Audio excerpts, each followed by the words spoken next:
Hello, Oilers fans. Austin here, and it has been a long 3 months since the heartbreaking Game 7 loss in the Stanley Cup Final, but the 2024-25 NHL season is upon us, and that starts tonight where the Oilers play the Winnipeg Jets in their first preseason game of action, and I'm incredibly excited, and I apologize for my voice. I apologize for not having videos up for the last couple of days. I always say I'm a daily upload channel, and then at least once a month there's like a little lull due to various reasons, mostly work-related.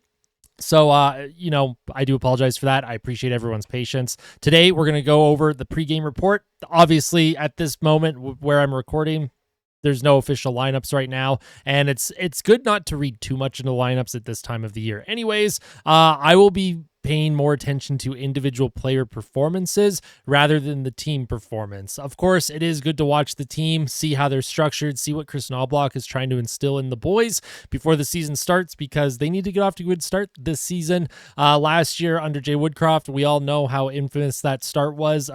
Right at the start of the season, that massive loss to the Vancouver Canucks, and then they just kind of snowballed and spiraled until they fired Jay Woodcroft. We're hoping to get off to a much better start in the regular season this year. But first, it's preseason. You got to get your system in place. You got to figure out who's going to make the team, who's not going to make the team. And I'm excited to do the first official pregame report of the 2024-25 season. So if you end up enjoying today's video, make sure you hit that like button. And if you really like it, make sure to subscribe to the channel. And of course, I did mention a few weeks back that I still am working on a Discord server, and I am working on a free-to-enter hockey pool that Oilers fans will be able to enter. That should all be up and running by this Tuesday coming up. So tomorrow, they play the Calgary Flames, which is Monday, and then Tuesday, I'll probably have a video up just kind of going over the games against Winnipeg tonight, and then the split squad games against Calgary tomorrow. And then Tuesday, look out for a video officially announcing how to enter the hockey pool, how to join the Discord server. We're going to build a really, really fun community here, and we already have a terrific community, so I'm excited to engage even further with everyone. But with all that said, let's get into the actual pregame report, and then a little bit of extra news as well towards the end of the video, just hockey ops news related for Edmonton that I wanted to talk about. So projected lineup, of course, as I mentioned in the intro, unconfirmed, but it is likely to be a rookie or young stars heavy lineup. Chris Knobloch says that younger vets will play, and not to look too much into who's playing with who. Now, what he means by younger vets is, probably players with NHL experience. Of course, in the NHL, you have to dress a minimum, I believe, of 8, of 8 veterans in preseason lineups. So look for a mixture of veterans and young players. This is mostly going to be a young player look. So my players to watch, of course, this is if they even are in the lineup.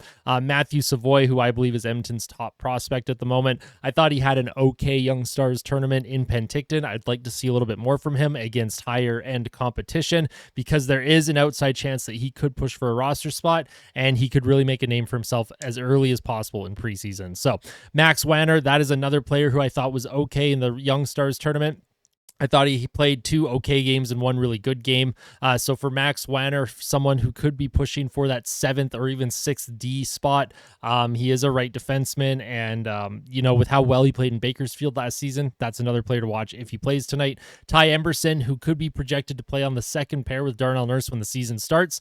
That is a defenseman to keep an eye on. Most Oilers fans will get their first real look at Emberson if he does play tonight. Of course, he will be playing at some point in the preseason, so if it's not tonight, just make sure we're keeping an eye out on Ty Emberson. Phil Kemp, same thing on D. He was called up a couple times last year. I think he got into the lineup once, played like 2 shifts on D. So keep an eye out for him. There's, again, an outside chance he could make the team. Noah Philp, he could be pushing for that 4th line center position over Derek Ryan. Of course, we all love Derek Ryan. We love our vets. It's like Sam Gagner last year too. We love our veteran players, but sometimes you do need an injection of youth, and the Oilers bottom 6 desperately needs some injection of youth. So keep an eye out for Noah Philp. And then the rest of the players to keep an eye on: Vasily Podkolzin, really skilled player. Keep an eye on him. Dallin Wakely, who I thought had a really good Young Stars tournament in Penticton. I thought he was really underrated, went under the radar. Keep an eye out on him. Mike Hoffman and Raphael Lavoie rounded out. Of course, there are many more players to keep an eye on, so if there are specific players that you're excited to watch in preseason that likely won't make the team but might be Bakersfield bound or even go back to junior, let me know in the comment section below. There's a couple higher end prospects that I did not mention, Bo Aki and Roby Yarventi. Both of those players are injured, and I don't think they're projected to get into any preseason action. And if they do, it'll be towards the end of preseason for those young players. Now, when we get into our pregame numbers, well, I don't have any numbers to give off right now. So for those of you who tuned into the channel last year, I basically had like advanced stats on both sides under each team, the team record. So in the middle of the screen will be me, and then on the left and right side of the screen, I will have actual stats. This is a work in progress until the Oilers actually play games. And of course, like I mentioned, preseason, not something that like I'm totally looking at from a team perspective. I am looking at more of a individual player performance perspective during preseason. Game day prediction, of course, I usually will predict if the Oilers or the opponent are going to win. 99.9% of the times I say Oilers win, and then I'll have like a score prediction. In preseason, I don't think it's really necessary to do that, so I just put some question marks. However, if you do have a game day prediction, just let me know in the comment section below.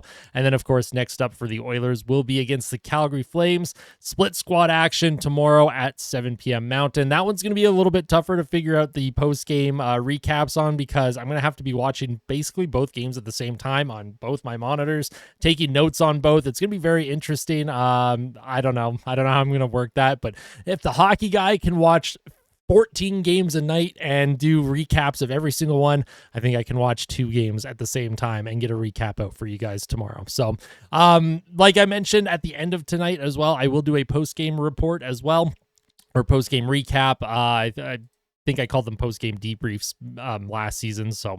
but in other news, Evander Kane, he has successful surgery. Elliot Friedman reports that he had surgery on Thursday. He will not be available until at least January or February. And of course, depending on the recovery process, because Evander Kane had so many things going on with the core, abdomen, hernias, that sort of stuff, this could be a lengthy healing process. I am wishing Evander Kane all the best. I'm happy to hear that the surgery went well. I'm happy to hear that it was all positive. Evander Kane, when he's healthy, when he's engaged, is a very, very effective player for Edmonton. And if he's got any gas left in the tank for the last year and a half of his contract with the Oilers after he's back from injury, that is beneficial to Edmonton, especially in the postseason when things get rougher, tougher, and you need a little bit of grit in the lineup with a scoring touch. Evander Kane provides that. I have been hard on Evander Kane in the past, but I do wish him nothing but the best. I hope he has a terrific recovery, and I hope he's back in time for the, to have an impact on the team this season and in the playoffs. Now, other news for Edmonton, some hockey ops changes and additions. Dominic Zrim was hired as Director of Hockey Strategy. Zrim is best known for being a co-founder of Cap Friendly, which was bought out by the Washington Capitals earlier this season.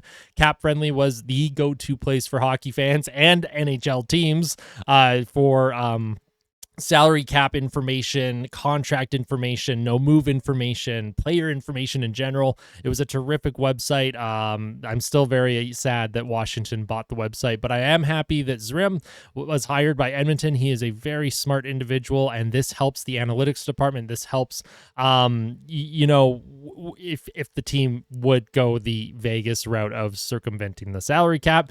Technically, it's legal until the NHL decides it is no longer legal to do. Zrim is someone that I think will be very helpful to Stan Bowman, Jeff Jackson, and the rest of the Edmonton Oilers front office in maximizing how to take advantage of the current salary cap structure right now. So that's a great hire. I'm really excited about that. And then David I don't know how to pronounce this name. David Nochko.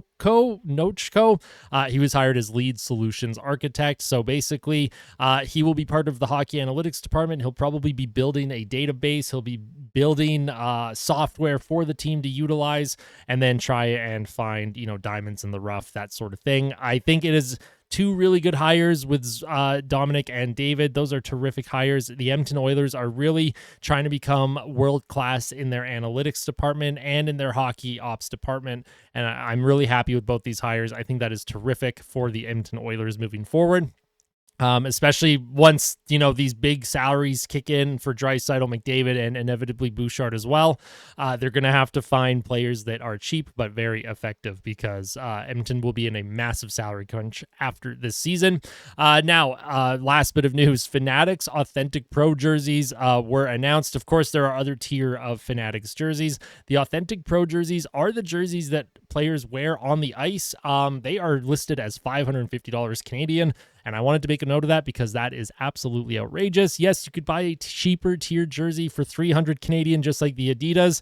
However, the quality on those is just not as high. And it sucks that it feels like everything right now is just pricing fans out of being able to engage with the team that they love. And I think these prices are absolutely egregious. And I wasn't expecting much from Fanatics, but even they managed to disappoint me. So that is pretty much it for my preseason report today on the Oilers versus the Jets.